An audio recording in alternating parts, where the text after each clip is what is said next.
Hello students, I am Harshita Rathore और मैं आप सभी का स्वागत करती हूँ हमारे यूट्यूब चैनल यूपी एग्जाम वाले पे। आई होप आप सभी लोग अच्छे होंगे। ठीक है, क्लास को स्टार्ट करने से पहले मैं बता देती हूँ, ये मेरा पर्सनल टेलीग्राम चैनल है हर्षिता मैम की पाठशाला। आप इसको ज्वाइन कर सकते हो। यहाँ पे आपको काफ़ी सारी नई नई नोटिफिकेशन जो है, नई चीज़ें जो है, नई अपडेट जो है वो आपको यहाँ पे मिलती रहती है। और बच्चे पूछ रहे थे कि मैम ये जो क्लासेस है इनकी फ्री पीडीएफ जो है वो फ्री पीडीएफ जो है वो हमको कहाँ पे मिलेगी। तो फ्री पीडीएफ जो है वो भी आपको इस टेलीग्राम चैनल पे मिल सकती है। ये नहीं बोलती हूँ कि मैं डेली यहाँ पे अपलोड करती हूँ फ्री पीडीएफ, लेकिन फ्री में जो स्टडी मटेरियल है वो आपको मेरे टेलीग्राम चैनल पे मिल सकता है। ठीक है, पीडीएफ का अगर मुझसे बच्चे पूछ रहे थे तो मैं बता देती हूँ। एक बार हमारी सारी क्लासेस जो है, पूरी सीरीज जो है पॉलिटी की, वो फिनिश हो जाएगी। उसके बाद में हम अच्छे से नोट्स को टाइप करवाएंगे और फिर आपके लिए एक पेड नोट्स जो है वो शुरू कर देंगे, ताकि फिर आप उनको अच्छे से प्रिंट आउट करवा सको और अच्छे से उनके नोट्स बना के उसको पढ़ाई कर सको। ठीक है, तो अभी तक है ना पीडीएफ के लिए कोई भी इन्फॉर्मेशन अभी इतनी ही है, लेकिन अगर आपको कोई भी फ्री स्टडी मटेरियल चाहिए, फ्री नोट्स वगैरह चाहिए, तो आप टेलीग्राम चैनल जो है हर्षिता मैम की पाठशाला, इसको ज्वाइन कर सकते हो। और यहाँ से आपको काफ़ी सारा फ्री स्टडी मटेरियल जो है वो मिलता रहेगा, तो उसको देख के अपनी पढ़ाई जो है वो कर सकते हो। ठीक है, और फ्री स्टडी मटेरियल के अलावा भी आपकी कोई भी नई जॉब ओपनिंग आती है, कोई भी नई वैकेंसी आती है, सारी चीज़ें मैं यहाँ पे ही पोस्ट करती हूँ। तो वो सारी चीज़ें भी आपको मेरे टेलीग्राम चैनल के थ्रू जो है वो मिल सकती है। ठीक है, तो अगर आप इंटरेस्टेड हो तो आपको सिंपली टाइप करना है टेलीग्राम पे हर्षिता मैम की पाठशाला। वहाँ पे आपको मेरी जो फोटो लगी हुई है वो दिख जाएगी, तो आप पहचान लोगे कि ये मेरा ही चैनल है। ठीक है, तो आप उसको ज्वाइन कर सकते हो। अब हम शुरू करते हैं हमारी आज की क्लास को। जैसे कि हम प्रेसिडेंट जो है, राष्ट्रपति जो है वो शुरू कर रहे थे, यानी कि राष्ट्रपति जो है वो हमारा चल रहे थे।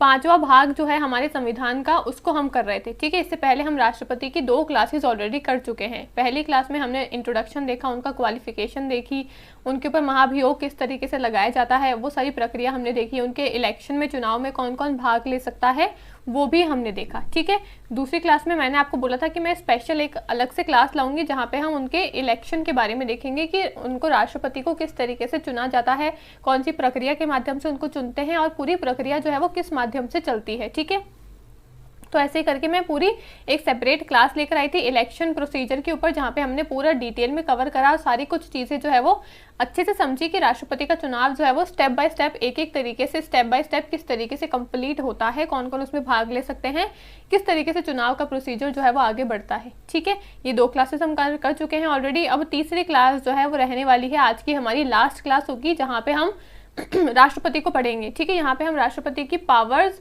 और उनकी फंक्शंस के बारे में पढ़ेंगे, यानी कि राष्ट्रपति की जो शक्तियां होती हैं, उनको कौन कौन सी शक्तियां जो है वो दे रखी है, वो सारी शक्तियों के बारे में आज की क्लास में हम चर्चा करने वाले हैं। ठीक है, तो ये आपकी राष्ट्रपति को लेकर आखिरी क्लास जो है वो होने वाली है। इसके बाद में फिर हम नया टॉपिक जो है प्राइम मिनिस्टर और काउंसिल ऑफ मिनिस्टर, उसको शुरू करेंगे। ठीक है, तो ये हमारा आज की क्लास का इंट्रोडक्शन है। पहले हम राष्ट्रपति की शक्तियां और उनके जो पावर्स, फंक्शन, ड्यूटीज वगैरह है उसको पढ़ेंगे। उसके बाद में लास्ट में अगर टाइम मिलता है तो हम कुछ क्वेश्चंस को भी सॉल्व करेंगे। ठीक है, तो अब हम शुरू करते हैं हमारी आज की क्लास को, जिसका नाम है powers and functions of president. यानी कि प्रेसिडेंट जो होते हैं, राष्ट्रपति जो होते हैं, उनकी क्या पावर्स होती है, क्या शक्तियां होती हैं उनके पास में। ठीक है, तो एक एक करके हम सारी शक्तियों को पढ़ेंगे। सबसे पहला है उनकी एग्जीक्यूटिव पावर। एग्जीक्यूटिव पावर क्या होती है राष्ट्रपति की? अब आपको 2-3 चीजें समझनी पड़ेगी। ठीक है, मैं आपको 3 शब्द बताती हूँ, उन तीनों शब्दों का मतलब क्या है, आप किस तरीके से समझ सकते हो, और उसके माध्यम से जितनी भी पावर्स जो है, चाहे वो राष्ट्रपति की हो, चाहे वो प्राइम मिनिस्टर की हो, चाहे वो और किसी की भी हो, आप उस शब्द के मतलब से समझ जाओगे। ठीक है, अब हमारी जो गवर्नमेंट है वो उसके 3 ऑर्गन्स होते हैं। कौन कौन सी होती है? आपकी लेजिस्लेचर होती है ना, एक आपकी एग्जीक्यूटिव होती है, एक आपकी जुडिशरी होती है। ठीक है, कार्यपालिका, न्यायपालिका और विधायपालिका, है ना, ये हमको तीनों पता है। ठीक है, लेजिस्लेचर जो है उसका काम क्या होता है? लॉ बनाने का, यानी कि कानून को बनाने का काम जो है वो लेजिस्लेचर का होता है। इम्प्लीमेंट करने का काम किसका होता है? भाई हमारे कानून जो है वो बन तो चुका है, मतलब कानून बना तो लिया, अब उसको लागू कौन करेगा? वो करेगी एग्जीक्यूटिव। ठीक है, और फिर कानून सही तरीके से काम कर रहा है, नहीं काम कर रहा है, कोई भी नीति पॉलिसी जो है वो ढंग से काम कर रही है, नहीं कर रही है, जनता पे उसका क्या असर पड़ रहा है, कुछ गलत चीज़ तो नहीं हो रही है, तो वो सारी गलत चीज़ों के बारे में अगर जांच पड़ताल करनी है, गलत चीज़ों का डिसीजन लेना है, तो वो कौन लेता है? जुडिशरी लेती है। ठीक है, तो यानी कि जस्टिस जो है उसको मेंटेन करने का काम किसका होता है? जुडिशरी का होता है। ठीक है, अब यहाँ पे हमको समझ में आ गया भाई कार्यपालिका, न्यायपालिका, विधायपालिका जो है इसके काम क्या होते हैं। अब ये शब्द आपको समझ में आ गए। लेजिस्लेचर क्या करता है? लॉ बनाता है। एग्जीक्यूटिव उसको इम्प्लीमेंट करता है, उसको लागू करता है उसी कानून को, और उसी कानून में अगर कुछ है ना उतार चढ़ाव आते हैं, कुछ भी दिक्कतें आती है, कोई भी प्रॉब्लम्स होती है, तो जस्टिस देने का यानी कि सभी लोगों को न्याय पहुंचाने का, सभी लोगों तक है ना जस्टिस देने का काम किसका होता है? जुडिशरी का होता है। ठीक है, अब इन तीनों शब्दों से ही हम बाकी की पूरी कहानी को समझेंगे। सबसे पहले हम पढ़ रहे हैं एग्जीक्यूटिव पावर। एग्जीक्यूटिव पावर क्या है? मैंने भी समझाया कि कोई भी कानून बना है तो उस कानून को इम्प्लीमेंट करने की पावर किसकी होती है? एग्जीक्यूटिव की होती है। तो एग्जीक्यूटिव पावर आप कहीं पे भी देख लो, चाहे वो एग्जीक्यूटिव पावर आपकी है ना राष्ट्रपति की हो, चाहे वो आपके है ना प्रधानमंत्री की हो, चाहे वो आपकी चीफ मिनिस्टर की हो, चाहे वो और किसी की भी हो, एग्जीक्यूटिव पावर जहां भी देख लो शब्द तो समझ जाना कि यहाँ पे या तो बात हो रही है अपॉइंटमेंट की। ठीक है, एग्जीक्यूटिव क्या होते हैं? वो अलग, एग्जीक्यूटिव पावर का मतलब होता है कि जो भी आपके हायर ऑफिशियल्स है, जो भी आपकी सरकार में काम करते हैं, आपके एडमिनिस्ट्रेशन में, प्रशासन में जो भी लोग काम करते हैं, उनको अपॉइंट करने की जो पावर होती है ना, अपॉइंटमेंट की शक्ति, उसको हम समझ सकते हैं एग्जीक्यूटिव पावर के नाम से। ठीक है, मैंने भी इसी तरीके से ईजी लैंग्वेज में चीज़ों को समझने की कोशिश करी है, क्योंकि अगर हमारे पास में कोई एक बॉडी तो है नहीं कि भाई राष्ट्रपति है सिर्फ इनकी पावर पढ़ लो और बस उसके बाद में चैप्टर खत्म हो जाएगा। नहीं, राष्ट्रपति भी है, फिर प्रधानमंत्री भी आएंगे, उनकी काउंसिल ऑफ मिनिस्टर्स भी आएंगे, फिर हम इसी तरीके से सेंटर में भी चलेंगे, सेंटर में भी हम चीफ मिनिस्टर पढ़ेंगे, गवर्नर पढ़ेंगे, और भी अलग अलग बॉडीज होती है उनको पढ़ेंगे। तो सबकी शक्तियां, पावर जो है वो हमको पढ़नी पड़ती है। ठीक है, तो अब सबकी शक्तियों को याद कैसे रख पाओगे भाई? इतनी सारी चीजें तो दिमाग में भसड़ हो जाएगी, फिर खिचड़ी पक जाएगी। तो इसके लिए मैंने एक सिंपल सा तरीका बताया है आपको कि जहां पे भी आप एग्जीक्यूटिव पावर देख लो तो यानी कि वहां पे समझ जाना कि यहाँ पे कुछ ना कुछ अपॉइंटमेंट की पावर हो रही है, किसी को अपॉइंट किया जा रहा है और उसकी अपॉइंटमेंट की शक्ति जो है वो इस इंसान को दे रखी है। ठीक है, उससे ही आपको जितनी भी आप बॉडीज को पढ़ोगे उनकी सबकी एग्जीक्यूटिव पावर को आपको ऐसे ही रिलेट करके पढ़ना है। ठीक है, अब अगर मैं बात करती हूँ राष्ट्रपति की एग्जीक्यूटिव पावर क्या है, तो राष्ट्रपति क्या करते हैं? अलग अलग जो आपकी बॉडीज होती है उनको अपॉइंट करते हैं, चेयरमैन को अपॉइंट करते हैं, प्रधानमंत्री को अपॉइंट करते हैं, उनकी काउंसिल ऑफ मिनिस्टर को अपॉइंट करते हैं। तो ये जो अपॉइंटमेंट की पावर होती है इसको हम बोलते हैं एग्जीक्यूटिव पावर। ठीक है, अब है ना थ्योरी को पढ़ लेते हैं थोड़ा सा। सबसे पहले क्या बोला है? All executive action by the government are taken in his name, यानी कि सरकार द्वारा किए गए सभी कार्यकारी कार्य उनके नाम के है ना, उनके नाम से ही किए जाते हैं। जो भी आपके एग्जीक्यूटिव फंक्शन होते हैं, किसी को भी अपॉइंट करना होता है, कुछ भी होता है, राष्ट्रपति के सील साइन के अंडर ही सारे काम जो है वो होते हैं। ठीक है, दूसरा क्या बोला है? ही अपॉइंट प्राइम मिनिस्टर। देख लो, अपॉइंटमेंट की पावर आ गई ना, इसलिए मैंने बताया था कि अपॉइंटमेंट की शक्ति जहां भी देख लो एग्जीक्यूटिव उसको समझ जाना। वो अपॉइंट करते हैं प्रधानमंत्री को, फिर प्रधानमंत्री की एडवाइस पे काउंसिल ऑफ मिनिस्टर को भी अपॉइंट करते हैं, फिर वो क्या करते हैं? दे अपहोल्ड देयर प्लेजर। ठीक है, वो उसके प्लेजर के ऊपर काम करते हैं। फिर कैग जो है, कंट्रोलर एंड ऑडिटर जनरल, उनको अपॉइंट करते हैं। हमारे काफ़ी सारे चेयरमैन होते हैं, जैसे कि आपके इलेक्शन कमीशन हो गए, उनके चेयरमैन हो गए, यूपीएससी के मेंबर्स हो गए, उनके चेयरमैन हो गए।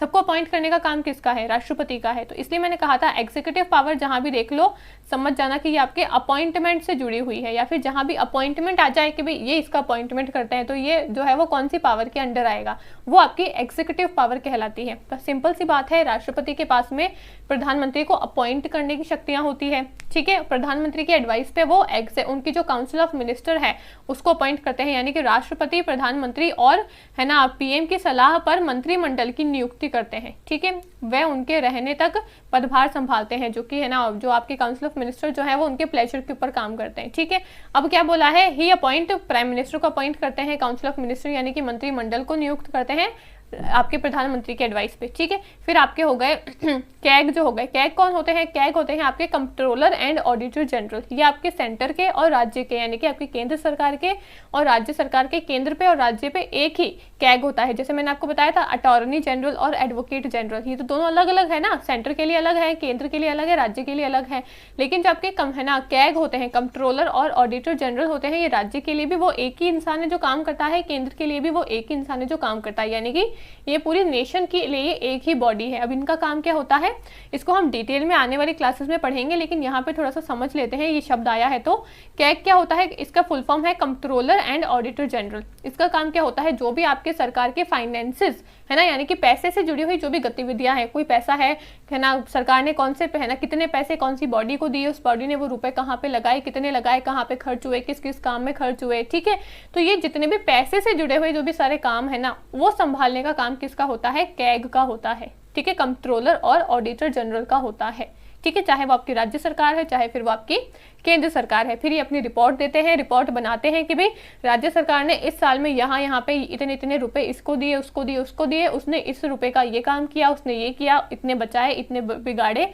जो भी रिपोर्ट है ये फिर बनाकर संसद के सामने रखते हैं, यानी कि पार्लियामेंट के सामने रखते हैं केंद्र की, और है ना उसके सामने रखी जाती है इनकी रिपोर्ट को, यानी कि ये अपनी रिपोर्ट बनाकर देते हैं। केंद्र में तो देते हैं राष्ट्रपति को, प्रेसिडेंट को, और आपके राज्य में देते हैं गवर्नर को, और फिर वो दोनों क्या करते हैं संसद के सामने और जो आपकी स्टेट लेजिस्लेचर है राज्य के अंदर उसके सामने इनकी रिपोर्ट को पेश करते हैं। फिर इसके ऊपर काफ़ी अलग अलग कमिटीज़ जो है वो इनकी रिपोर्ट को चेक करती है। ठीक है, तो इस तरीके से कैग जो है उसका पूरा काम चलता है आपके राष्ट्र के अंदर। ठीक है, फिर आपके इलेक्शन कमीशन हो गए। इलेक्शन कमीशन जो है हमारे इलेक्शंस करवाते हैं सेंट्रल लेवल पे। ठीक है, आपके है ना आपके चाहे सेंट्रल लेवल के हो गए इलेक्शन या फिर आपके राज्य के इलेक्शंस हो गए, इलेक्शन करवाने का काम है आपका इलेक्शन कमीशन का। ठीक है, स्टेट इलेक्शन कमीशन की बात नहीं कर रही हूँ, सिंपल जो इलेक्शन कमीशन है जो कि हमारे राज्य में और केंद्र में इलेक्शन करवाती है उसकी बात कर रही हूँ। ठीक है, इनको अपॉइंट करने का काम किसका है? इनको अपॉइंट करने का भी काम राष्ट्रपति का ही है। इनके चेयरमैन को अपॉइंट करने का काम राष्ट्रपति का है। यूपीएससी जो है, ठीक है, उसका काम क्या, उसको अपॉइंटमेंट करने का काम किसका है? वो भी आपका राष्ट्रपति का ही काम है। ठीक है, उनके चेयरमैन को अपॉइंट करने का, उनके मेंबर्स को अपॉइंट करने का काम किसका है? राष्ट्रपति का है। तो इन सारी बॉडीज को अपॉइंटमेंट करने का जो काम है वो किसका होता है? नियुक्त करने की शक्तियां जो है वो आपकी राष्ट्रपति की होती है। यही होती है राष्ट्रपति के पास में एग्जीक्यूटिव पावर्स। ठीक है, अगले चलते हैं। दूसरा बोला है आपकी विधायी शक्तियां यानी कि लेजिस्लेटिव पावर। अब मैंने यहाँ पे समझाया था लेजिस्लेचर के पास में क्या है? कानून बनाने की शक्तियां हैं। तो जहां पे भी लेजिस्लेटिव पावर आ जाए तो समझ आना कि वो आपके कानून यानी कि आपके लॉ एक्ट इनसे जुड़ा हुआ रहेगा, और जहां पे भी आपकी अपॉइंटमेंट की पावर आ जाए वो आपके एग्जीक्यूटिव से जुड़ा हुआ रहेगा। ठीक है, अब लेजिस्लेटिव यानी कि विधायी शक्तियां क्या होती है? राष्ट्रपति जो है इनके पास में काफी सारी लेजिस्लेटिव यानी कि काफी सारी विधायी शक्तियां भी होती है। ठीक है, जैसे कि ये क्या कर सकते हैं? समन कर सकते हैं, प्रोरोग कर सकते हैं, डिसॉल्व कर सकते हैं सेशन ऑफ द हाउसेस, यानी कि सदनों के सत्र को समन करना, प्रोरोग करना और भंग करने का जो शक्तियां हैं वो किसके पास होती है? राष्ट्रपति के पास होती है। तो पहले इन शब्दों का मतलब समझो। समन करने का मतलब क्या है, प्रोरोग करने का मतलब क्या है, और डिसॉल्व करने का मतलब क्या है। समन करना, प्रोरोग करना और भंग करने का मतलब क्या होता है। ठीक है, अब आपकी जब भी आपकी संसद शुरू होती है, संसद के जो दोनों सदन है आपके लोकसभा और राज्यसभा, जब भी उनकी मीटिंग शुरू होती है ना तो उनको बुलाया जाता है। समन करना यानी कि बुलाना। तो उनकी मीटिंग जब शुरू होती है तो उसको हम बोलते हैं कि समन करना, उसको स्टार्ट करना। शुरू नहीं बोल सकते, हम उसको स्टार्ट करना बोल सकते हैं कि भाई जब भी लोकसभा राज्यसभा की जो पूरी कार्यवाही जो है वो जब शुरू होती है, उनके सदन जो है वो जब शुरू हो जाते हैं पार्लियामेंट में आके, तब उसकी स्टार्टिंग जो है उसकी स्टार्टिंग पॉइंट को हम बोलते हैं समन करना। तो आपके जो लोकसभा है और जो राज्यसभा है, उन जो आपके पार्लियामेंट में लोकसभा राज्यसभा जो है, इन दोनों की जो है ना सेशंस वगैरह जब शुरू होते हैं तो वो शुरू कौन करते हैं? राष्ट्रपति ही शुरू करते हैं। ठीक है, फिर अब जो समन होता है यानी कि समन करने का मतलब तो हो गया स्टार्ट करना, किसी को बुलाना, किसी कुछ शुरू करना, कुछ स्टार्ट करना। प्रोरोग करने का मतलब होता है स्टार्ट हो गई कोई चीज तो उसको खत्म करने का काम किसका है? भाई वो भी जो शुरू करेगा वही तो खत्म करेगा। तो यानी कि राष्ट्रपति अगर दोनों ही सदनों का अगर है ना लोकसभा हो गए चाहे फिर वो आपकी राज्यसभा हो गई, दोनों ही सदन की जो भी सेशन वगैरह है उसको शुरू करने का काम अगर राष्ट्रपति का है, तो सेशन को खत्म करने का काम कि भाई अब ये सेशन जो है वो आपका खत्म हो चुका है, तो वो भी काम किसका है? राष्ट्रपति का है। ठीक है, तो यानी कि खत्म करने का काम जो है, खत्म करने की जो शक्ति है उसको हम प्रोरोग बोल सकते हैं। भाई किसी चीज को खत्म करना तो वो होता है, इसका मतलब होता है प्रोरोग करना, और शुरू करना स्टार्ट करना यानी कि समन करना। ठीक है, अब शुरू करना और अंत करना तो आपका आ गया समन और प्रोरोग करना। ये शक्तियां किसके पास है? राष्ट्रपति के पास है। एक होता है भंग करना यानी कि डिसॉल्व करना। अब यानी कि केंद्र जो आपकी लोकसभा है वो पूरी तरीके से डिसॉल्व हो चुकी है, पूरी तरीके से वो भंग हो चुकी है। अब यहाँ पे ये मत समझना कि मैम यहाँ पे प्रोरोग हो चुका है तो फिर ये डिसॉल्व क्यों नहीं है, या फिर डिसॉल्व है प्रोरोग है दोनों सेम शब्द है, सेम शब्द नहीं है। प्रोरोग करना यानी कि बंद करना कि भाई ठीक है ये जो तुम्हारा सत्र है ये अब खत्म होता है, सिर्फ सत्र को खत्म किया है, लोकसभा को भंग नहीं किया है। लोकसभा का टेन्योर 5 साल का है, 5 साल के बाद में वो भंग हो जाती है अपने आप ही। ठीक है, तो लोकसभा को भंग नहीं किया है, उसको डिसॉल्व नहीं किया है, सिर्फ उसके सत्र को, उसके सेशन को रोक दिया है कि ठीक है इतने यहाँ तक 2 महीने 3 महीने तुमने काम कर लिया, अब तुम्हारा सेशन जो है, तुम्हारा सत्र जो है अब वो है ना इस टाइम के लिए बंद हो चुका है, इस टाइम के लिए खत्म हो चुका है। ठीक है, तो ये होता है आपका प्रोरोग करना यानी कि सत्र को बंद करवाना, लेकिन पूरी लोकसभा को ही भंग करवा देना उसको बोलते हैं डिसॉल्व करना। तो चाहे आपके लोकसभा राज्यसभा के सेशन को चाहे शुरू करना हो यानी कि समन करना हो, चाहे सेशन को खत्म करना हो, सत्र को खत्म करना हो, चाहे वो आपका प्रोरोग हो, या फिर आपकी पूरी लोकसभा को ही डिसॉल्व करना हो यानी कि चाहे लोकसभा को ही ना भंग करना हो, ये सारी शक्तियां किसके पास है? राष्ट्रपति के पास है, ठीक है। फिर अगला क्या बोला है, ज्वाइंट सिटिंग करवाना दोनों ही हाउसेस की, दोनों सदनों की संयुक्त बैठक बुलाना, इसकी शक्तियां किसके पास है, राष्ट्रपति के पास में है। अगर अब यहाँ पे ज्वाइंट मीटिंग से हम समझते हैं कि संयुक्त बैठक का मतलब क्या होता है, दोनों हाउस है, कोई भी अगर कानून पास होता है, लॉ बिल बनता है, ठीक है, तो उससे क्या होता है, उसमें मतलब होता क्या है बेसिकली, आपके जो भी एक्ट जो है वो बनने जा रहा है अगर कानून, तो वो क्या होगा, बिल जो है वो दोनों ही हाउसेस में से पास होना चाहिए, दोनों हाउस में पास हो गया, उसके बाद में फिर वो राष्ट्रपति के पास में जाता है, वो उसके ऊपर सील साइन करते हैं और फिर वो जो बिल है वो आपका कानून जो है वो बन जाता है, ठीक है। लेकिन अगर मान लो दोनों हाउस में से पास नहीं हुआ तो फिर क्या होगा, लोकसभा ने भेजा राज्यसभा के पास में, उसने मना कर दिया भाई हम तो नहीं कर रहे इसको साइन, तो फिर क्या होगा, अगर ऐसी सिचुएशन 6 महीने तक चलती रहती है, कोई बिल है दोनों ही हाउस में पड़ा है 6 महीने तक, दोनों में से किसी भी एक हाउस ने पास कर दिया लेकिन दूसरे ने उसके ऊपर सहमति अपनी नहीं दिखाई है, तो ऐसी सिचुएशन अगर 6 महीने से ज्यादा आ जाती है तो उसको बोलते हैं ये डेडलॉक की सिचुएशन है। और इस डेडलॉक की सिचुएशन में फिर क्या होता है, ज्वाइंट सिटिंग यानी कि ज्वाइंट मीटिंग जो है दोनों हाउस की करवाई जाती है, यानी कि संयुक्त बैठक जो है वो दोनों ही सदन की बुलाई जाती है, लोकसभा की भी राज्यसभा की भी, कि भाई एक साथ में बैठो, अकेले अकेले तो तुमसे निर्णय नहीं लिया गया, अब साथ में आओ, एक साथ में बैठते हैं, संयुक्त बैठक करते हैं, बिना चर्चा करते हैं भाई क्या होना चाहिए क्या नहीं होना चाहिए, ये बिल बनना चाहिए, कानून बनना चाहिए नहीं बनना चाहिए, फिर उस पर अब है ना सभी दोनों जो सदन है सभी लोग जो है वो आपस में साथ में बैठते हैं, चर्चा करते हैं, फिर साथ में मिलके उसके ऊपर वोटिंग होती है, ठीक है, और फिर उस वोटिंग के आधार पे ही डिसीजन लिया जाता है। तो इस तरीके से आपकी ज्वाइंट सिटिंग जो है वो काम करती है। तो ज्वाइंट सिटिंग संयुक्त बैठक बुलाने की शक्ति किसके पास है, राष्ट्रपति के पास है, ठीक है। अब nominate member of Rajya Sabha, Rajya Sabha के सदस्यों को मनोनीत करते हैं, तो यानी कि राज्यसभा में मैंने आपको बताया था 12 मेंबर्स जो हैं वो राष्ट्रपति क्या करते हैं, नॉमिनेट करते हैं, मनोनीत करते हैं उनकी एक्सपर्टीज के आधार पे, ठीक है। अभी भी आप देखोगे काफी सारे लोगों को राष्ट्रपति ने क्या कर रखा है, 12 लोगों को है ना राज्यसभा के अंदर नॉमिनेट कर रखा है, ठीक है। तो ये पावर्स किसके पास है, नॉमिनेट करने की शक्ति राष्ट्रपति के पास में है। फिर उनके पास में कुछ विटो शक्तियां भी होती है, विटो शक्तियां जो है वो 3 होती है राष्ट्रपति के पास में, कौन कौन सी, एक होती है एब्सोल्यूट विटो, सस्पेंशन विटो और पॉकेट विटो, ठीक है। हिंदी में क्या बोलते हैं इसको, पूर्ण विटो, सस्पेंशन विटो और पॉकेट विटो के नाम से ही जानते हैं, ठीक है। अब ये तीनों विटो पावर्स होती क्या है इसको समझते हैं।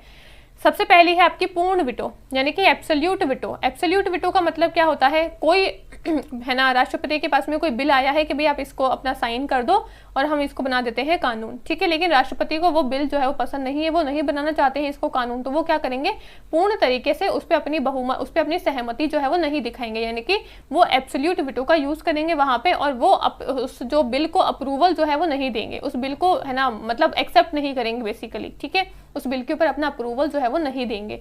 तो बिल को भाई कैंसिल कर देना, मना कर देना, तो पूर्ण तरीके से उस पर अपनी सहमति नहीं दिखाना होता है एब्सोल्यूट विटो का यूज करना। एक आती है आपकी सस्पेंशन विटो। सस्पेंशन विटो में क्या होता है, रिकंसिडरेशन के लिए भेज दिया जाता है बिल को।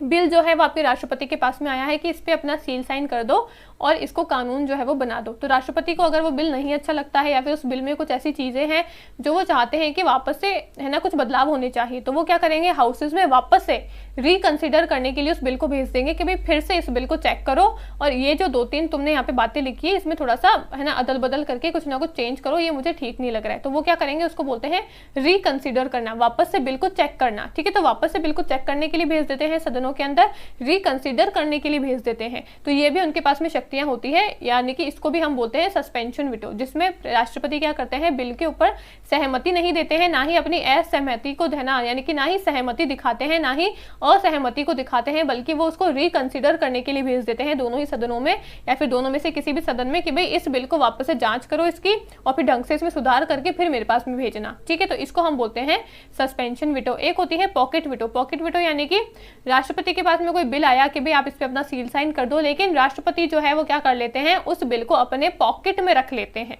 पॉकेट में रख लेने का मतलब क्या है, उस बिल को अपने पॉकेट में रखा और भूल गए, यानी कि अब पॉकेट विटो जब राष्ट्रपति यूज करते हैं तो उनके पास में कोई भी बाध्यता नहीं होती है कि उनको इस टाइम पीरियड के अंदर अंदर ही उस बिल के ऊपर अपनी सहमति जो है वो दिखानी है। यानी कि अगर राष्ट्रपति ने पॉकेट विटो का यूज किया है तो इसका सिंपली ये मतलब होता है कि वो जो बिल राष्ट्रपति के पास में गया है, राष्ट्रपति ने उस पर अपनी ना ही सहमति दिखाई ना ही असहमति दिखाई है, वो बिल जो है राष्ट्रपति के पास में पड़ा हुआ है उनकी जेब के अंदर, उनकी पॉकेट में, इसलिए इसका नाम रखा गया है पॉकेट विटो। के राष्ट्रपति बिल को पॉकेट में रख के भूल गए, यानी कि ना ही उसको पास करा ना ही उसको फेल करा, तो ये होती है पॉकेट वीटो। तो ये 3 तरीके की वीटो पावर्स होती है राष्ट्रपति के पास में।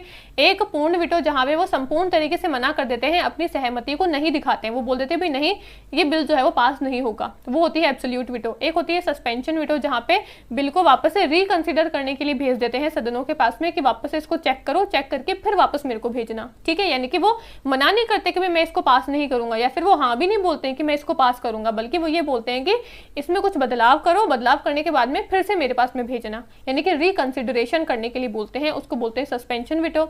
एक होती है पॉकेट वीटो, यानी कि राष्ट्रपति बिल को पॉकेट में डाल के भूल जाते हैं, यानी कि ना ही उस पर सहमति दिखाते हैं ना ही असहमति दिखाते हैं। बिल जो है सदनों ने भेजा, राष्ट्रपति के पास में पड़ा हुआ है, ठीक है, उसको ना ही उसको पास करा ना ही उसको फेल करा, ठीक है। ये तीनों प्रकार की वीटो पावर्स मैंने बहुत ही आसान भाषा में समझा दी है। आई होप आपको समझ में आ गई होगी, ठीक है। आपके आर्टिकल 111 में, अनुच्छेद 111 में सारी बातें जो है वो बताई हुई है वीटो पावर्स के बारे में, ठीक है। ये वीटो पावर किसकी है? राष्ट्रपति की पावर है, ठीक है।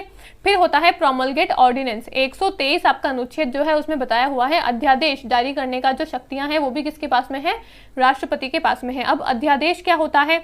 जब भी हमारा कानून बनता है वो दोनों सदनों में से पास होकर फिर राष्ट्रपति के पास में जाता है, वो उस पर अपना सील साइन करते हैं, अपना थप्पा लगाते हैं, फिर वो जो बिल है वो आपका कानून जो है वो बन जाता है, ठीक है। इस तरीके से ही नॉर्मल प्रोसीजर चलता है आपका कानून बनने का। लेकिन अगर मान लो कोई ऐसी सिचुएशन है जहां पे जो आपकी राज्यसभा तो भी आपकी परमानेंट हाउस है, वो तो कभी नहीं हटती है, ठीक है, वो परमानेंट हाउस है, वो हमेशा रहती ही रहती है। लेकिन अगर आपकी लोकसभा जो है उसका टेन्योर 5 साल का ही होता है, ठीक है, तो लोकसभा का जो टेन्योर है उसका जो कार्यकाल है वो 5 साल के लिए ही होता है, और ये आपकी टेम्पररी हाउस होती है। 5 साल के बाद में ये डिसॉल्व हो जाती है, भंग हो जाती है।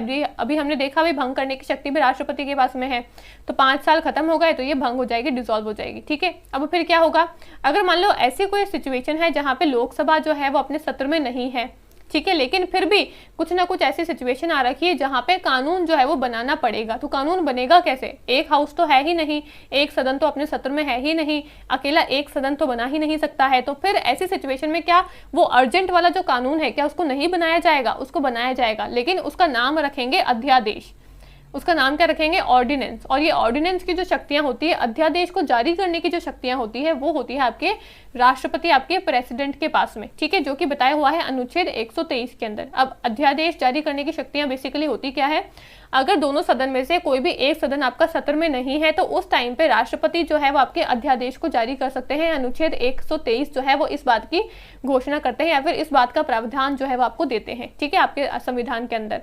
अब बेसिकली अगर राष्ट्रपति ने अध्यादेश को जारी कर दिया तो अध्यादेश को जारी करने के बाद में अगर मान लो लोकसभा फिर से सत्र में आ जाती है, ठीक है, कुछ समय के बाद में लोकसभा फिर से सत्र में आ गई, अब वो जो कानून है वो कानून जो है जो टेम्पररी है, जो अध्यादेश जो बनाया गया था राष्ट्रपति के द्वारा, अगर उसको परमानेंट कानून बना के रखना है तो दोनों ही सदन में से बिल पास होगा, दोनों ही सदन जो है बिल को पास करेंगे और फिर जाकर राष्ट्रपति उस पर अपने सील साइन लगाएंगे और फिर वो जो लॉ बनाया हुआ है, जो कुछ समय के लिए बनाया था, वो है ना हमेशा के लिए, यानी कि परमानेंट रूप से वो कानून जो है वो बन जाएगा। लेकिन अगर मान लो लोकसभा राज्यसभा उस बिल को पास नहीं करती है तो फिर जो अध्यादेश जारी किया था आपके राष्ट्रपति ने, वो फिर बाद में दोनों ही हाउसेज जो है अगर वो सत्र में आ जाती है तो फिर वो अपना वोटिंग करके वो जो अध्यादेश जो है उसको खारिज कर सकती है, ठीक है। तो बेसिकली आपको पता होना चाहिए कि अध्यादेश जो है सिर्फ राष्ट्रपति जो है उनके पास में शक्तियां हैं अध्यादेश को जारी करने की, यानी कि ऑर्डिनेंस को प्रोमलगेट करने की। और ऑर्डिनेंस कब तक रह सकता है? अगर एक हाउस जो है, कोई भी दोनों में से एक जो आपका सदन है वो सत्र में नहीं है तो राष्ट्रपति जो है वो ऑर्डिनेंस को पास कर सकते हैं, अध्यादेश को जारी कर सकते हैं। लेकिन अगर दोनों ही सदन आपके सत्र में आ जाते हैं तो दोनों को उस बिल को पास करना होता है उस अध्यादेश को परमानेंट लॉ बनाने के लिए, ठीक है। 6 महीने के अंदर अंदर उनको उस बिल को पास करना होता है। अगर 6 महीने के अंदर अंदर वो बिल पास नहीं होता है तो फिर वो जो बिल है आपका, वो जो कानून है वो आपका खारिज हो जाता है, ठीक है। ये होती है आपकी अध्यादेश की शक्तियां जो कि राष्ट्रपति के पास में होती है, अनुच्छेद 123 में बताया हुआ है, ठीक है। इतनी बातें समझ में आ गई। ये होती है आपकी सारी विधायी शक्तियां, लेजिस्लेटिव पावर। एक होती है आपके पास में इम्यूनिटी शक्ति, यानी कि राष्ट्रपति के प्रतिरक्षा की जो पावर्स है वो भी राष्ट्रपति के पास में है। अब ये प्रतिरक्षा की पावर क्या होती है, इम्यूनिटी की पावर क्या होती है? तो इम्यून फ्रॉम लीगल लाइबिलिटी, कानूनी दायित्व से प्रतिरक्षा है राष्ट्रपति को, यानी कि आपके जो राष्ट्रपति है उसके ऊपर हम कोई भी लीगल लाइबिलिटीज जो है, कानूनी जो आपके है ना जांच पड़ताल जो है वो सब हम उनके ऊपर नहीं कर सकते हैं। जब तक कोई भी इंसान राष्ट्रपति की उस पोस्ट के ऊपर बैठा हुआ है, ठीक है, जब तक द्रौपदी मुर्मू जो है वो उस पोस्ट के ऊपर बैठी हुई है राष्ट्रपति की पोस्ट पे, हम उनके खिलाफ कोई भी लीगल एक्शन जो है वो नहीं ले सकते हैं, यानी कि वो चाहे कुछ भी करे हम उनके खिलाफ लीगल एक्शन जो है वो नहीं ले सकते हैं। तो फिर मैडम क्या वो कुछ भी कर सकती है? हम कुछ नहीं कर सकते, बिल्कुल नहीं कर सकते भाई, यही बोला है संविधान में तो। लेकिन हम उनको उनके राष्ट्रपति की पोस्ट पे से हटा सकते हैं, और राष्ट्रपति की पोस्ट पे से हटाने के बाद में वो एक कॉमन इंसान बन जाएगी, कॉमन मैन बन जाएगी, और फिर उसके बाद में हम उनके ऊपर कोई भी लीगल हमको एक्शन लेना है तो फिर हम ले सकते हैं। लेकिन जब तक वो राष्ट्रपति की पोस्ट पे है तब तक तो नहीं कर सकते हो आप, ठीक है। तो लीगल लाइबिलिटीज जो है वो राष्ट्रपति के ऊपर नहीं हो सकती है, वो इम्यून है उन सबसे। दूसरा बोला है no criminal proceedings during office, कार्यकाल के दौरान कोई आपराधिक कार्यवाही नहीं की जा सकती है राष्ट्रपति के अगेंस्ट में। यानी कि अगर आप चाहते हो कि राष्ट्रपति ने कुछ भी ऐसा काम किया है तो उनके अगेंस्ट में कोई भी क्रिमिनल प्रोसीडिंग्स जो है, आपराधिक कार्यवाही जो है वो होनी चाहिए, तो वो नहीं हो सकती है जब तक द्रौपदी मुर्मू राष्ट्रपति के पोस्ट के ऊपर बैठी हुई है, ठीक है। चाहे उन्होंने कोई गलत काम किया है नहीं किया है, लेकिन आप चाहते हो कि उनके ऊपर आपराधिक कार्यवाही करी जाए, जांच पड़ताल करी जाए, क्रिमिनल प्रोसीडिंग्स जो है वो उनके अगेंस्ट में करी जाए, तो वो आप नहीं कर सकते हो। पहले उनको उनकी पोस्ट पे से हटना पड़ेगा, उसके बाद में जब वो कॉमन इंसान बन जाएगी, कॉमन मैन बन जाएगी, फिर ही हम उनके ऊपर कोई भी प्रोसीडिंग्स जो है, क्रिमिनल प्रोसीडिंग हो, सिविल प्रोसीडिंग हो, फिर ही हम चला पाएंगे, ठीक है। तीसरी बात क्या बोली है? Civil proceedings only after 2 month notice, 2 महीने के नोटिस देने के बाद ही सिविल कार्यवाही जो है वो की जा सकती है। तो यानी कि यहाँ पे एक तो देखोगे आप क्रिमिनल प्रोसीडिंग्स है, एक तो आपराधिक कार्यवाही है, एक आपकी सिविल कार्यवाही है, यानी कि सिविल प्रोसीडिंग है। जो आपकी क्रिमिनल वाली प्रोसीडिंग है ना, जो आपकी आपराधिक कार्यवाही है, वो तो आप राष्ट्रपति की पोस्ट पे कोई भी इंसान बैठा है उसके खिलाफ कर ही नहीं सकते हो, ठीक है। लेकिन जो आपकी सिविल प्रोसीडिंग्स जो है, आपकी जो सिविल कार्यवाही जो है वो आप कर सकते हो, आपको इतनी छूट है कि आप सिविल प्रोसीडिंग कर सकते हो, लेकिन 2 महीने पहले आपको नोटिस देना पड़ेगा। आपको द्रौपदी मुर्मू जी को 2 महीने पहले नोटिस देना पड़ेगा कि भाई हम आपके खिलाफ सिविल कार्यवाही जो है वो करना चाहते हैं, और फिर 2 महीने के नोटिस के बाद में ही आप उनके खिलाफ जो है वो सिविल कार्यवाही कर सकते हो। आपने ऐसे ही बिना नोटिस दिए कर दी अगर सिविल कार्यवाही, तो उनके अगेंस्ट में कार्यवाही होगी ही नहीं, ठीक है। तो ये 2 बातें हैं, आपको पता होनी चाहिए कि राष्ट्रपति जो है वो इम्यून है, राष्ट्रपति जो है उनको प्रतिरक्षा मिली हुई है इन सारी चीजों से। सिविल प्रोसीडिंग जो है वो नहीं हो सकती है जब तक आप उनको 2 महीने का नोटिस नहीं देते हो, तब तक 2 महीने का नोटिस दे दो पहले, उसके बाद में उनके अगेंस्ट में सिविल कार्यवाही जो है वो कर सकते हो। लेकिन आपराधिक कार्यवाही तो आप बिल्कुल भी किसी भी हालत में, चाहे 2 महीने का क्या 4 महीने का नोटिस दे दो, फिर भी नहीं कर सकते हो। जब तक वो उस राष्ट्रपति के पोस्ट पे बैठी हुई है तब तक तो बिल्कुल नहीं कर सकते हो, ठीक है। ये सारी होती है राष्ट्रपति के पास में इम्यूनिटी की शक्तियां, यानी कि राष्ट्रपति को प्रतिरक्षा की शक्तियां, ठीक है। अगली है आपके पास में वित्तीय शक्तियां, यानी कि फाइनेंशियल पावर। अब राष्ट्रपति की फाइनेंशियल पावर्स क्या होती है? Money bill can be introduce in the parliament only with his prior recommendation, यानी कि आपका जो धन विधेयक को राष्ट्रपति पूर्व की सिफारिश के साथ ही संसद में पेश किया जाता है। जो आपका धन विधेयक है, जो आपका मनी बिल जो पास होता है, मनी बिल जो है वो राष्ट्रपति की परमिशन के बाद में ही, उनके रिकमेंडेशन के बाद में ही आपके संसद के अंदर जो है वो पेश किया जाता है, ठीक है। तो द्रौपदी मुर्मू कहेगी, वो रिकमेंडेशन देगी अपनी कि हाँ ये मनी बिल है, इसको पास कर दो, इसको है ना संसद के अंदर प्रेजेंट कर दो, ठीक है। तो फिर ही जो आपके फाइनेंस मिनिस्टर है वो उसको संसद के अंदर प्रेजेंट करेंगे। तो यानी कि धन विधेयक को राष्ट्रपति पूर्व की सिफारिश के साथ ही संसद में पेश किया जाएगा, बिना उनकी पूर्व सिफारिश के पेश नहीं किया जा सकता, ठीक है। ये उनके पास में वित्तीय शक्तियां हैं। एक बोला है he cause to be laid before the parliament annual financial statement, जो कि हमारे अनुच्छेद 112 में बताई हुई है। जो हमारा अनुच्छेद 112 है उसमें क्या बताया हुआ है? वह संसद के समक्ष वार्षिक वित्तीय वितरण जो है उसको भी उसका रखवाते जो है ना, उसको भी वो ही रखवाते हैं। यानी कि जो आपके राष्ट्रपति जो है, आपकी एनुअल फाइनेंशियल स्टेटमेंट जो है हर साल आपके है ना संसद के सामने रखी जाती है, उसको भी रखवाने की जो ड्यूटी है वो किसकी है? आपके प्रेसिडेंट के पास में है। ये भी आपका अनुच्छेद 112 कहता है, ठीक है। अगला क्या बोला है? No demand for a grant can be made except on his recommendation, यानी कि अनुदान की कोई मांग उनकी अनुशंसा के बिना पेश नहीं की जा सकती है। अगर आप कोई भी अनुदान की डिमांड कर रहे हो, कोई भी ग्रांट्स की आपको डिमांड कर रहे हो कि भाई मेरे को इतने है ना इस चीज के लिए इतने रुपए चाहिए, वो रुपए चाहिए, आप अनुदान की डिमांड कर रहे हो, आप ग्रांट की डिमांड कर रहे हो, तो बिना उनके रिकमेंडेशन के नहीं दी जा सकती है वो ग्रांट आपको, ठीक है। या फिर he constitute finance commission after every 5 years, यानी कि राष्ट्रपति केंद्र और राज्य के बीच राजस्व के वितरण की सिफारिश करने के लिए प्रत्येक 5 वर्ष के बाद वित्त आयोग का गठन करते हैं। तो ये भी राष्ट्रपति की ड्यूटी बनती है, ये उनके पास में शक्तियां हैं, पावर है कि हर 5 वर्ष के बाद में वो एक फाइनेंस कमीशन यानी कि एक वित्त आयोग का निर्माण करेंगे, जो कि आपके फाइनेंस से जुड़े हुए जो भी काम है ना आपके राज्य में और आपके सेंटर में, केंद्र में, वो सारे कामों को संभालेगी वित्त आयोग। तो उसका गठन करने की शक्ति किसके पास में है? हर 5 साल में उसका गठन करने की शक्ति जो है वो राष्ट्रपति के पास में दे रखी है। ठीक है, ये सारी राष्ट्रपति की वित्तीय शक्तियां हैं, फाइनेंशियल पावर्स है। आई होप सारी चीजें जो है वो आपको धीरे धीरे करके समझ में आ रही होगी। ठीक है, फिर क्या बोला है? जुडिशियल पावर यानी कि न्यायिक शक्तियां। अब राष्ट्रपति की न्यायिक शक्तियां क्या है?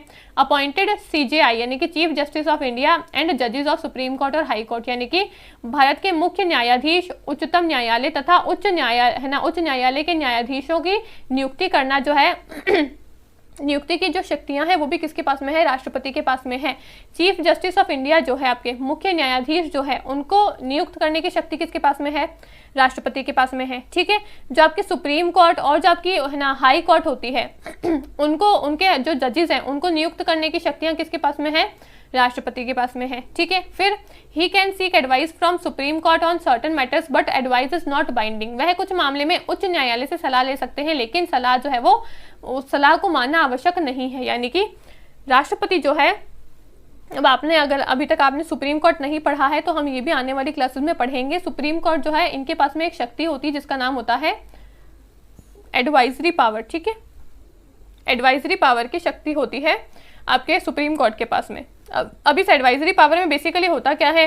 राष्ट्रपति को अगर किसी मैटर पे सुप्रीम कोर्ट से एडवाइस लेने की जरूरत पड़ती है, यानी कि सुप्रीम कोर्ट से सलाह लेने की जरूरत महसूस होती है कि भाई इस मामले में मुझे सुप्रीम कोर्ट से सलाह लेने की जरूरत है, तो राष्ट्रपति के लिए सुप्रीम कोर्ट जो है वो उसको सलाह भी दे, वो है ना, राष्ट्रपति को सलाह देने का भी कार्य करती है। ठीक है, यानी कि अगर प्रेसिडेंट को कभी लगता है कि इस मैटर पे, इस मामले पे उनको सुप्रीम कोर्ट से परमिशन तो नहीं, सुप्रीम कोर्ट से एडवाइस जो है, सलाह जो है वो लेने की जरूरत है, तो वो उस मैटर को रिफर कर सकते हैं सुप्रीम कोर्ट में। सुप्रीम कोर्ट क्या करेगी? फिर उस मैटर पे उनकी क्या एडवाइस है, उनकी क्या सलाह है, वो राष्ट्रपति को देगी। ठीक है, लेकिन एक यहाँ पे लेकिन बताया हुआ है, एडवाइस इज नॉट बाइंडिंग। सलाह को मानना बाइंडिंग नहीं है, यानी कि आवश्यक नहीं है। सलाह सुप्रीम कोर्ट ने दी, अब ये पूरा का पूरा डिपेंड करता है राष्ट्रपति पे कि वो उनकी सलाह को मानते हैं या फिर नहीं मानते हैं। सपोज कोई मैटर है, राष्ट्रपति ने भेजा सुप्रीम कोर्ट के पास में, सुप्रीम कोर्ट ने बोला कि XYZ काम इस पे होना चाहिए, राष्ट्रपति ने बोला भाई ये तो मेरे को सही नहीं लगता, तो वो चाहे तो वो उसकी बात को मान सकते हैं, वो चाहे तो नहीं भी मान सकते हैं, ये पूरा राष्ट्रपति के ऊपर डिपेंड करता है। लेकिन सुप्रीम कोर्ट को एडवाइस देनी पड़ेगी, उनको अपनी सलाह जो है वो राष्ट्रपति को देनी पड़ेगी। ये शक्ति किसके पास में है? राष्ट्रपति के पास में है, जो कि उनकी न्यायिक शक्ति के अंतर्गत आती है। ठीक है, फिर है ग्रांट, पार्डन कर सकते हैं, कम्यूट कर सकते हैं, रिमिट कर सकते हैं, रेस्पाइट कर सकते हैं, रिप्रीव कर सकते हैं टू द सेंटेंस। आर्टिकल 72 अनुच्छेद 72 में राष्ट्रपति के पास में अनुदान क्षमा करने की शक्तियां जो है वो बताई हुई है। ठीक है, काफी इंपॉर्टेंट आर्टिकल है। अब ये सारे शब्द जो मैंने यहाँ पे फटाफट बोले हैं, इनका मतलब क्या है वो समझना काफी ज्यादा जरूरी है। बच्चे इन सारे शब्दों में कंफ्यूज हो जाते हैं। ठीक है, सबसे पहले तो अनुदान करना यानी कि क्षमा को अनुदान करना, पार्डन करना, ये जो है आपकी शक्तियां ये बताई हुई है अनुच्छेद 72 के अंदर। ठीक है, अब पार्डन करने का मतलब क्या होता है? पार्डन करने का मतलब होता है किसी को माफ कर देना, किसी की सजा को माफ कर देना। सपोज मैंने कुछ जुर्म किया है, कोई कानून है ना, कानून बोल रही हूँ, कोई मैंने जुर्म किया है, ठीक है, उसकी शक्ति, उसके लिए मेरे को कुछ ना कुछ पनिशमेंट मिली है। अब मैं अगर राष्ट्रपति के पास में जाती हूँ और वो अगर मेरी शक्तियों को, वो अगर मेरी पनिशमेंट को पार्डन कर देते हैं, ठीक है, यानी कि उनके पास में, राष्ट्रपति के पास में ये पावर है कि वो जो मेरी पनिशमेंट जो है उसको क्षमा कर सकते हैं। ठीक है, चाहे मेरे को कोई भी पनिशमेंट मिली हो, उनके पास में ये शक्तियां हैं कि वो मेरी जो पनिशमेंट है उसको क्या कर सकते हैं? क्षमा कर सकते हैं कि भाई ठीक है, इसको जो भी पनिशमेंट है वो इसको अब नहीं मिलेगी, क्षमा कर दी हमने, इसको पार्डन कर दिया। वो होती है पार्डनिंग पावर राष्ट्रपति की। ठीक है, एक है कम्यूट करना यानी कि रूपांतरण करना। कम्यूट करना, कोई भी आपको है ना हायर सजा मिली हुई है, कोई भी हायर पनिशमेंट मिली हुई है, हायर पनिशमेंट से पनिशमेंट को कम करके लोअर पनिशमेंट दे देना, यानी कि सजा को कम कर देना, कहते हैं कम्यूटेशन करना। ये शक्तियां भी राष्ट्रपति के पास में है। अब इसका एग्जांपल देके समझाती हूँ। सपोज मैंने कोई जुर्म किया है, ठीक है, उसके लिए मेरे को सजा मिली है 7 साल की, कि भाई आपको 7 साल की जेल जो है वो आपको भुगतनी पड़ेगी। अगर राष्ट्रपति चाहे तो वो मेरी जो पनिशमेंट है उसको कम्यूट कर सकते हैं, रूपांतरण उसका कर सकते हैं। कैसे? 7 साल की सजा को कम करके वो कह सकते हैं कि भाई ठीक है, इसको 3 साल की ही सजा दो, यानी कि 3 साल की ही जेल दो, 7 साल की मत दो। तो ऐसा सब करने की शक्तियां भी किसके पास में है? राष्ट्रपति के पास में है, जिसको हम बोलते हैं रूपांतरण यानी कि कम्यूटेशन। इंग्लिश में बोलते हैं कम्यूटेशन, हिंदी में बोलते हैं रूपांतरण, यानी कि रूपांतरण करने की शक्ति जो है वो भी राष्ट्रपति के पास में होती है। अभी आगे और हम शब्दों को समझेंगे तो ऐसी ही चीजें आपको दिखेगी, थोड़े से कंफ्यूज हो जाओगे, इसलिए साथ ही साथ इसको शॉर्ट नोट्स बना लेना कि भाई पार्डन यानी कि बिल्कुल सजा को माफ कर दिया, ठीक है। आपका रूपांतरण करना, कम्यूट करना, यानी कि सजा ज्यादा लेवल की मिली थी उसको थोड़ी सी छोटी, यानी कि उसका जो समय है वो थोड़ा सा कम कर दिया, छोटे लेवल की सजा जो है वो दे दी। 7 साल की सजा थी, 7 साल की जेल थी, उसको क्या कर दिया? 3 साल की जेल बना दिया, ठीक है। या फिर कोई है ना, मेरे को मान लो ऐसा मिला है कि मेरे को मृत्यु दंड मिला है कि भाई आपको अब है ना मृत्यु दंड जो है वो मिल चुका है आपकी है ना जुर्म के लिए, तो उसको राष्ट्रपति क्या कर सकते हैं? उसका रूपांतरण कर सकते हैं, बड़े रूप की सजा को छोटे रूप में बदल सकते हैं। जैसे कि अगर मेरे को मृत्यु दंड मिला है तो मृत्यु दंड ना देकर वो कह सकते हैं कि इसको आजीवन कारावास में डाल दो। तो यहाँ पे क्या करा है उन्होंने? जो बड़ी पनिशमेंट है उसको कम करके छोटे पनिशमेंट में बदल दिया। तो वो करने की जो शक्तियां हैं वो राष्ट्रपति के पास में है, उसको हम बोलते हैं कम्यूट करना यानी कि रूपांतरण करना, ठीक है। एक होता है रेमिट करना। रेमिट करना यानी कि परिहार करना। परिहार करने का मतलब क्या होता है? परिहार करने का मतलब होता है कि आपको अगर है ना आपने कोई भी जुर्म किया है, ठीक है, तो उस जुर्म के लिए आपका जो भी टाइम पीरियड है उसको कम कर दिया जाता है, ठीक है, उसको बोलते हैं रेमिट करना। रेस्पाइट करना क्या होता है? रेस्पाइट करना होता है कि कोई भी स्पेशल केस के अंदर आपकी पनिशमेंट को कम कर दिया जाता है। यानी कि स्पेशल केस कैसे? सपोज कोई प्रेग्नेंट लेडी है, कोई डिसेबल इंसान है, कोई मेंटली डिस्टर्ब इंसान है, तो वो क्या डिसेबल इंसान है, तो उस डिसेबल सिचुएशन की वजह से उसको जो भी पनिशमेंट दी जाएगी उस पनिशमेंट को क्या कर देंगे? माफ कर देंगे या फिर थोड़ी सी कम कर देंगे, ठीक है। तो ये कौन सी है? ये नॉर्मल सिचुएशन की बात नहीं है, ये स्पेशल सिचुएशन की बात है। तो जब भी स्पेशल सिचुएशन में पनिशमेंट को कम करा जाता है तो उसको बोलते हैं रेस्पाइट करना, ठीक है, यानी कि उसको राहत देना। और फिर आती है रिप्रीव टू द सेंटेंस, सजा से राहत देना, है ना। ये रिप्रीव टू द सेंटेंस क्या होता है? स्टे लगा देना। आपने सुना होगा इस चीज पे स्टे लगा है, उस चीज पे स्टे लगा है, यानी कि आपको कोई भी पनिशमेंट मिली है तो उस पनिशमेंट को रोक देना कि भाई अभी रुक जाओ, अभी ये पनिशमेंट इसको नहीं मिल सकती है। तो वो क्या करते हैं? वो स्टे लगा देते हैं। तो ये स्टे लगाने की शक्तियां किसके पास में है? राष्ट्रपति के पास में है। तो ये सारी जो शक्तियां हैं ये आपके राष्ट्रपति की न्यायिक शक्तियों के अंतर्गत ही आती है। तो ये सारे शब्दों का मतलब आपको पता होना चाहिए, ठीक है। तो ये आपकी सारी न्यायिक शक्तियां हैं, ये सारी चीजें किसके पास में है? सारी शक्तियां राष्ट्रपति हमारे प्रेसिडेंट ऑफ इंडिया के पास में है, ठीक है। लास्ट है आपकी सैन्य शक्ति यानी कि मिलिट्री पावर। मिलिट्री पावर क्या होती है? President is the supreme commander of all 3 defence forces. राष्ट्रपति तीनों सेनाओं के जो है कमांडर होते हैं, यानी कि प्रधान होते हैं। आपकी जो तीनों प्रकार की फोर्सेज हैं आपको पता ही है कौन कौन सी है। उन तीनों प्रकार की फोर्सेज के कमांडर कौन होते हैं? राष्ट्रपति ही होते हैं। अगली लास्ट जो आपकी पावर है वो कौन सी है? आपातकालीन शक्ति, इमरजेंसी पावर। इमरजेंसी पावर क्या होता है? इमरजेंसी जो है वो आपकी बताई हुई है आर्टिकल 352 में है आपकी नेशनल इमरजेंसी, 356 और 365 में है प्रेसिडेंट रूल यानी कि राष्ट्रपति का शासन, और 360 में है आपके पास में वित्तीय आपातकाल यानी कि फाइनेंशियल इमरजेंसी, ठीक है। नेशनल इमरजेंसी 3 बार लग चुकी है। प्रेसिडेंट रूल जो है, राष्ट्रपति का शासन जो है वो काफी बार लग चुका है, उसको तो हम गिन भी नहीं सकते हैं, ठीक है। फाइनेंशियल इमरजेंसी, वित्तीय आपातकाल जो है वो 0 बार यानी कि आज तक कभी भी नहीं लगा है हमारे कंट्री के ऊपर, ठीक है। ये सारी चीजें जो है वो जनरल नॉलेज आपको पता होनी चाहिए।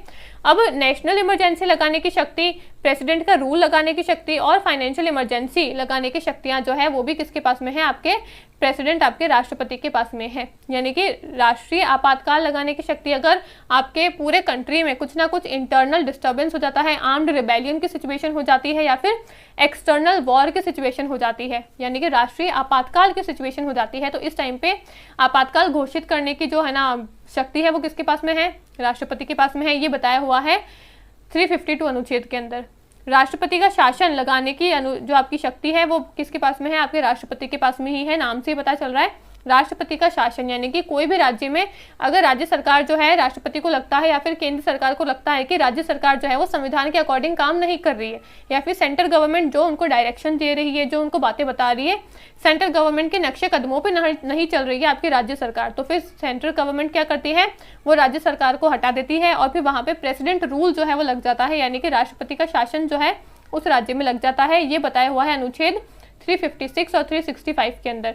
और ये जो है आपका राष्ट्रपति का शासन, ये पता नहीं कितनी भी बार, मतलब बहुत बार जो है वो अलग अलग राज्यों में लगा हुआ है, ठीक है। और वित्तीय आपातकाल जो है वो अनुच्छेद 360 में बताया हुआ है, यानी कि फाइनेंशियल इमरजेंसी जो है वो आर्टिकल 360 में बताई हुई है। यहाँ पे भी फाइनेंशियल इमरजेंसी लगाने की पावर आपके राष्ट्रपति के पास में है। अगर फाइनेंस से जुड़ी हुई कोई भी आपकी है ना आपातकालीन सिचुएशन आ जाती है, कोई भी हम अगर है ना बैंक करप्ट हो जाते हैं या फिर फाइनेंस से जुड़े हुए हम अगर कोई भी क्राइसिस में चले जाते हैं, ठीक है, जैसे कि हम 1990 के अंदर गए थे, तो वैसे अगर कोई भी आपातकालीन सिचुएशन आ जाती है फाइनेंसेस को लेकर, तो वो है ना इमरजेंसी लगाने की शक्ति उस टाइम पे राष्ट्रपति के पास में होती है। ठीक है, इन तीनों को हम डिटेल में डिस्कस करेंगे जब भी हम इमरजेंसी का पूरा टॉपिक करेंगे ना, तब हम इन तीनों को और डिटेल में डिस्कस करेंगे। लेकिन यहाँ पे आपको इतना समझने की जरूरत है कि आपातकालीन शक्तियां जो है, आपातकालीन जो है शक्तियां वो 3 प्रकार की होती है राष्ट्रपति के पास में। एक तो राष्ट्रीय आपातकाल, एक आपकी है ना राष्ट्रपति का शासन और एक वित्तीय आपातकाल। ठीक है, अलग अलग अनुच्छेद में बताया हुआ है। और ये तीनों शक्तियां किसके पास में है? तीनों तरीके की इमरजेंसी की जो शक्तियां हैं वो राष्ट्रपति के पास में है। ठीक है, तो इस तरीके से राष्ट्रपति की आपकी जितनी भी शक्तियां थी वो हमने देख ली है। जो भी आपकी थ्योरी का पार्ट था वो कंप्लीट हो चुका है। अब यहाँ पे आपके कुछ इंपॉर्टेंट आर्टिकल्स जो है, अनुच्छेद जो है वो मैं यहाँ पे लिख कर लेकर आई हूँ, आपको लर्न कर लेना है, राष्ट्रपति से जुड़े हुए हैं। आर्टिकल 52 क्या बात करता है? प्रेसिडेंट ऑफ इंडिया के इंडिया के अंदर एक राष्ट्रपति जो है वो होना चाहिए। आर्टिकल 53 क्या बात करता है? Executive power of the union. ठीक है, यूनियन जो है, केंद्र की जो एग्जीक्यूटिव पावर जो है वो किसके हाथों में होनी चाहिए? राष्ट्रपति के हाथों में। राष्ट्रपति का इलेक्शन जो हम पूरा पढ़ चुके हैं वो बताया हुआ है 54 में। अनुच्छेद 55 में बताया हुआ है मैनर ऑफ इलेक्शन। 54 जो अनुच्छेद है उसमें बताया हुआ है कि राष्ट्रपति के इलेक्शन में कौन भाग लेगा। जो मैंने बताया ना आपको, निर्वाचित सदस्य भाग लेते हैं, तो भाग लेगा कौन, वो बताया हुआ है अनुच्छेद 54 में। अनुच्छेद 55 में यानी कि अनुच्छेद 55 में बताया हुआ है राष्ट्रपति का इलेक्शन का मैनर, यानी कि प्रोसीजर, किस तरीके से इलेक्शन जो है वो पूरा होता है आपका। ये भी हम पूरा सेपरेट क्लास में देख चुके हैं, ये बताया हुआ है अनुच्छेद 55 में। 56 अनुच्छेद जो है उसमें बताया हुआ है term of the office of president. President का जो ऑफिस है उसका कार्यकाल जो है वो कितने समय के लिए रहता है? 5 वर्ष के लिए रहता है। ये बताया हुआ है आर्टिकल 56 में। आर्टिकल 57 क्या बताया हुआ है? एलिजिबिलिटी फॉर री इलेक्शन, यानी कि राष्ट्रपति जो है वो री इलेक्ट होने के लिए एलिजिबल होते हैं। एक बार कोई इंसान राष्ट्रपति बन गया तो वो दोबारा से वापस से राष्ट्रपति बन सकता है, ये एलिजिबिलिटी है उसके पास में री इलेक्ट होने की। ये बताया हुआ है आर्टिकल 57 में। आर्टिकल 58 जो है वो क्वालिफिकेशन की बात करता है कि राष्ट्रपति बनने के लिए क्या क्या क्वालिफिकेशन है, वो भी हम देख चुके हैं। भाई 35 वर्ष की आयु होनी चाहिए, इंडिया का सिटीजन होना चाहिए, लोकसभा के लिए योग्य होना चाहिए, मेंबर नहीं होना चाहिए लेकिन योग्य होना चाहिए। ठीक है, ये सारी चीजें हम ऑलरेडी देख चुके हैं। तो ये क्वालिफिकेशन जो है वो बताई हुई है आर्टिकल 58 में। राष्ट्रपति के ऑफिस के लिए कुछ ना कुछ कंडीशंस भी होती है, तो वो कंडीशंस जो है वो बताई हुई है आपके आर्टिकल 59 में। जैसे कि राष्ट्रपति को एक अलग से घर मिलता है रहने के लिए, राष्ट्रपति भवन वगैरह। ठीक है, उनको कुछ ना कुछ भत्ते भी दिए जाते हैं, यानी कि कुछ ना कुछ अलावेंसेस भी दिए जाते हैं। तो ये सारी जो कंडीशन है वो बताई हुई है आर्टिकल 59 में। आर्टिकल 60 में बताया हुआ है ओथ और अफर्मेशन बाय द प्रेसिडेंट, यानी कि प्रेसिडेंट जब भी अपनी पोस्ट पे बैठते हैं तो पोस्ट पे बैठने से पहले वो ओथ लेते हैं, शपथ लेते हैं। ठीक है, तो कोई भी आपका मिनिस्टर जो है अपनी पोस्ट पे बैठेगा उससे पहले वो शपथ धारण करेगा, तो वो शपथ के बारे में बताया हुआ है अनुच्छेद 60 के अंदर। ठीक है, 61 में क्या बताया हुआ है? प्रोसीजर फॉर इम्पीचमेंट, महाभियोग की जो प्रक्रिया जो चलाई जा सकती है राष्ट्रपति के अगेंस्ट में। ठीक है, तो वो आपका बताया हुआ है अनुच्छेद 61 के अंदर।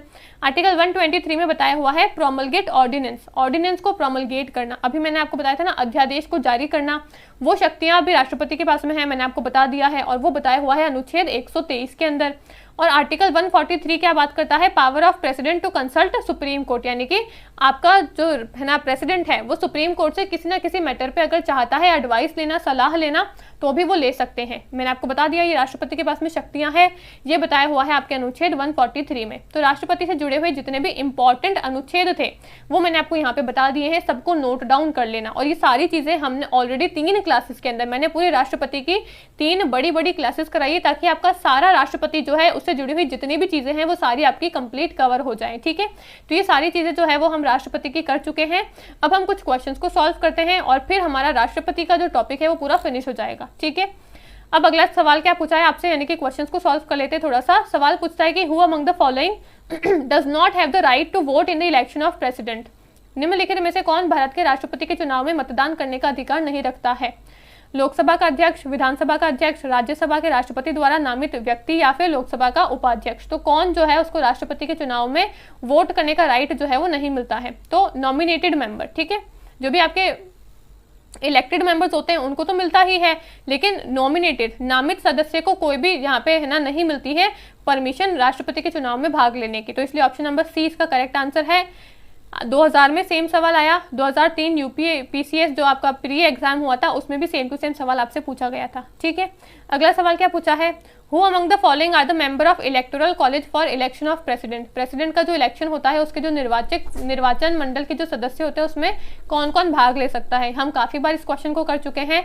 All the member of both the houses of parliament, यानी कि संसद के जो दोनों सदन हैं उसके सभी लोग, या फिर आपके राज्य विधानसभाओं के सभी निर्वाचित सदस्य, या फिर आपके है ना संघ राज्य क्षेत्रों की विधानसभाओं के सभी निर्वाचित सदस्य, या फिर सभी राज्यपाल तथा उपराज्यपाल। तो कौन कौन से लोग जो हैं वो आपके भाग ले सकते हैं राष्ट्रपति के चुनाव के अंदर। तो राष्ट्रपति के चुनाव में भाग ले सकते हैं ऑल इलेक्टेड मेंबर, विधानसभाओं के जितने भी निर्वाचित सदस्य हैं वो भाग ले सकते हैं, एक तो सेकंड ऑप्शन करेक्ट है। और all elected member of legislative assembly and union territory, संघ राज्य क्षेत्र की विधानसभाओं के सभी निर्वाचित सदस्य जो है वो भी आपके भाग ले सकते हैं, चाहे वो आपकी लेजिस्लेटिव असेंबली है चाहे वो आपकी यूनियन टेरिटरी है, दोनों के ही निर्वाचित सदस्य भी भाग ले सकते हैं। तो सेकंड जो आपका सी ऑप्शन है वो भी करेक्ट है। तो यहाँ पे सेकंड और थर्ड सही है, ना ही राज्यपाल और ना ही उपराज्यपाल भाग लेते हैं, ठीक है, और ना ही जो आपके दोनों सदन है उसके सभी मेंबर भाग लेते हैं, बल्कि निर्वाचित सदस्य ही भाग लेते हैं, सभी भाग नहीं लेते। तो इसलिए पहला भी गलत है, चौथा भी गलत है। सेकंड ऑप्शन जो है इसका करेक्ट आंसर है। यूपी पीसीएस 2012 का आपका ये सवाल है। ठीक है, तो ये हमारी आज की क्लास थी। आई होप आपको क्लास जो है वो अच्छी लगी होगी, आपको मेरे पढ़ाने का तरीका अच्छा लगा होगा, सारी चीज़ें आपको अच्छे से समझ में आ गई होगी। और अब हमारा भाग 5 का जो एक चैप्टर जो है, जो हमारा राष्ट्रपति जो है वो फिनिश हो चुके हैं। 3 क्लास में बहुत ही डिटेल में हमने सारी चीज़ें पढ़ ली है। ठीक है, अगर क्लास अच्छी लगे तो लाइक करना, कमेंट करना, शेयर करना, चैनल को सब्सक्राइब कर लेना। और अगर कोई भी क्वेरी होती है, डाउट होती है तो कमेंट करके पूछ सकते हो आप मेरे से, या फिर अगर आप मेरे साथ में पर्सनली जुड़ना चाहते हो तो मेरा जो पर्सनल टेलीग्राम चैनल है हर्षिता मैम की पाठशाला, आप उसको ज्वाइन कर सकते हो। ठीक है, थैंक यू।